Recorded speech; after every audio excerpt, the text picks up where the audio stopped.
JTBC 유정화입니다. 지금 오후 4시가 조금 넘은 시간인데요. 한기총은 찬송가를 틀어놓고 한기총은 매일 같은 시간에 석 달 넘게 이어온 집회를 오늘도 이어가고 있습니다. 이 신개념 소통방송 원보가족의 광화문 식당에서 닭 요리를 공수해 왔습니다. 이 비건 대표를 취재하고 있는 외교안보 팀의 유정화 기자가 이걸 직접 포장을 해서 갖고 온 거죠. 유정화 기자가 나가 있습니다. 류정화 기자가 나가 있습니다. 유정화 기자. JTBC 유정화입니다.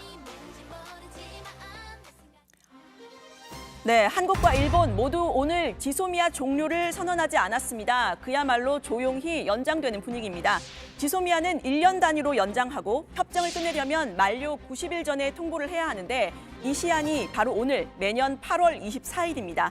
지소미아 한일 군사정보보호협정은 북한군과 핵, 미사일에 대한 정보 공유를 목적으로 2016년 한국과 일본이 맺은 군사협정이죠. 그런데 두 나라의 입장차 여전히 있습니다. 우리 정부는 1년 단위 연장은 이미 무의미하고 언제든지 지소미아를 종료할 수 있다는 입장입니다. 다시 한번 우리 정부는 언제든지 지소미아를 종료할 수 있는 권리를 갖고 있다는 점을 강조하고자 합니다. 수출 규제 문제가 해결되지 않고 있는 것은 사실상 일본 정부가 수출 규제와 강제징용 문제를 연계하고 있기 때문인데 양사안은 별개로 다루어져야 합니다. 네, 반면 일본은 지소미아를 안정적으로 운용하는 것이 중요하다는 입장을 밝혔습니다. 스가 요시히데 관방장관의 말인데요. 한일 간의 안전 보장 분야의 협력과 연계를 강화하고 지역의 평화와 안정에 기여하는 것으로 인식하고 있다라고 밝힌 겁니다. 1년 전만 해도 지소미아 문제로 매우 시끄러웠습니다. 강제징용 문제를 해결하기는커녕 한국을 수출 관련 화이트리스트에서 배제한 일본에 대해 우리 정부가 꺼내든 카드가 바로 지소미아 파기였습니다. 당시 일본 제품 불매 운동 열기가 엄청났었는데 지금까지 어느 정도는 이어지고 있죠. 저도 일본 맥주는 먹지 않습니다. 지난해 11월 우리 정부가 지소미아 종료를 보류한 이후에 우리 측은 일본이 제기한 문제점을 보완했다고 했습니다. 그럼에도 일본은 화이트리스트를 수정하지 않고 있습니다.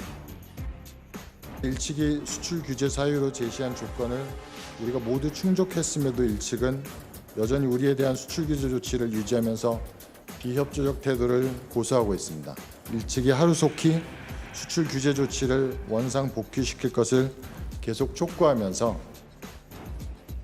우리 정부 이와 관련해 일본을 WTO 세계무역기구에 제소했지만 WTO는 국가안보 관련 사항이기 때문에 제소 대상이 아니라고 봤습니다. 미국도 WTO의 입장과 궤를 같이 한다는 분석입니다. 지소미아는 북한에 대한 한, 미, 일 안보 협력의 핵심 수단이라고 여러 차례 밝혔죠. 미국 대선을 석 달 앞두고 또 미중 갈등이 심화되는 이런 상황에서 우리 정부 굳이 지소미아 파기로 외교적 마찰을 빚을 필요가 없다는 판단을 한 것으로 보입니다. 일본 역시 코로나19 대응 등으로 지소미아를 문제 삼을 여력이 없어 보이죠. 강제징용 관련 자산 현금화 조치가 되거나 또 수출 규제로 인한 상황이 더 악화될 경우에 지소미아는 다시 한일 관계의 전면에 등장할 가능성이 있습니다. 네, 마침 오늘은 아베 총리가 최장수 연속 재임 총리 기록을 경신한 날입니다. 무려 2,799일인데요. 네, 아베 총리의 외할아버지의 동생 사토 에이사쿠 전 총리의 1972년 재임 기록을 넘어선 겁니다. 2006년에 아베 1차 내각 때까지 합치면 3,165일입니다. 정치부 회의가 오늘로 2,332일째니까 따라잡으려면 좀 더 기다려야겠네요. 네, 그런데 아베 총리가 오늘 향한 곳 바로 병원입니다. 네, 아베 총리가 얼마 전 피를 토했다라는 보도와 함께 건강 이상설이 불거졌죠. 오늘은 건강검진 결과를 듣기 위해서 병원을 방문했다라고 했는데 믿는 사람 별로 없어 보입니다. 며칠 전 출근 후에 기자들 앞에 서서는 단 15초 만에 자리를 떴습니다.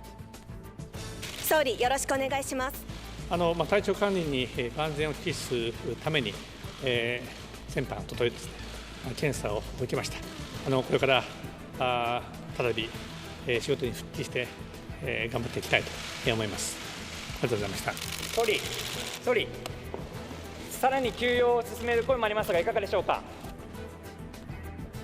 네, 아베 총리 2012년 집권한 후에 정권 초반에는 아베노믹스로 국민들의 기대를 한몸에 받았습니다. 직전 5명의 총리는 각각 1년 정도씩 임기를 하다가 중도 사퇴를 했었죠.